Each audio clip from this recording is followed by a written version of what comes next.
ಸಾಕಾಗಿ ಬಿಡ್ತು. ನನ್ನಂತ ಕಲ್ತಗಿ ಕಡೆ ಇಷ್ಟೆಲ್ಲ ಕೆಲಸ ಮಾಡಿಸ್ತಾರಲ್ಲ, ಏನಂತ ಹೇಳ್ಬೇಕು ಇವರಿಗೆ? ಆತೋ ಇಲ್ಲ ನಿಮ್ದು? ಈಗೇನ ಪ್ಯಾಂಟ್ ಉಡ್ಸಾಕ್ ನಾನಾ ಬರ್ಬೇಕೇನು? ಹೆಂಗ್ ನಿಮ್ಗೆ ಬಂದ್ಯಾ?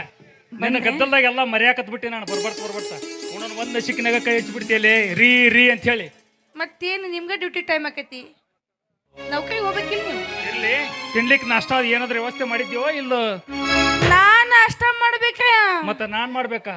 ಬಿಡ್ರಿ ನೀವು, ನಮ್ಗೇನ್ ಕಮ್ಮಿ ಆಗೈತಿ? ಸಾಕಷ್ಟು ಸಾಲಿ ಕಲ್ತಕ್ ನಾನು ನೌಕರಿ ಮಾಡೋನ್ ಹೆಂಡ್ತಿ ನಾನು. ನಾವು ಅಲ್ಲಿ ಮುಂದ್ಕೊಂಡು ನಾಷ್ಟ ಮಾಡ್ಬೇಕಾ? ಫೋನ್ ತಗೊಂಡು ಒಂದು ಆರ್ಡರ್ ಕೊಟ್ರೆ ಸಾಕು, ಮನೆ ಮಠ ಬರ್ತೈತಿ. ಆರಾಮಾಗಿ ಕುಂತಿನವಂತ. ಏನ್ ಬೇಕು ನಿಮ್ಗೆ? ಶುದ್ಧ ಆತ್ ಹೋಗೋಣ ಅವ್ನು. ಅಲ್ಲ ನೀ ಕಲ್ತಾಕೆಂದ್ರೆ ನಾಷ್ಟ ಮಾಡಬೇಡ ಅಂತೇಳಿ ನಿನ್ ಡಿಗ್ರಿ ಸರ್ಟಿಫಿಕೇಟ್ ಮೇಲೆ ಬರೆದು ನನ್ನ ಕೈಲಿ ಅದೆಲ್ಲ ಆಗೋದಿಲ್ಲಪ್ಪ. ಮತ್ತೀಗ ಹೆಂಗಂದ್ರ ಫೋನ್ ತಗೊಂಡು ಆರ್ಡರ್ ಮಾಡೋಣಂತ? ಭಾಳ ಮುಂದುವರೆದು ಬಿಟ್ಟಾಳಪ್ಪ ನನ್ನ ಶ್ರೀಮತಿ ಅವರು. ಹಂಗೆ ನಾ ಏನು ಸಾಧಾರಣನ? ಸಾಲಿ ಕಲ್ತಕ್ಕಿದ್ದೀನಿ, ಮೇಲಾಗಿ ನೌಕರಿ ಮಾಡೋನ್ ಹೆಂಡ್ತಿ ಇದೀನಿ ಗೊತ್ತಾ? ಬರಾಬರಿ ಆತಂಗಾರ. ಆಯ್ತು, ನನ್ನ ಟೈಮ್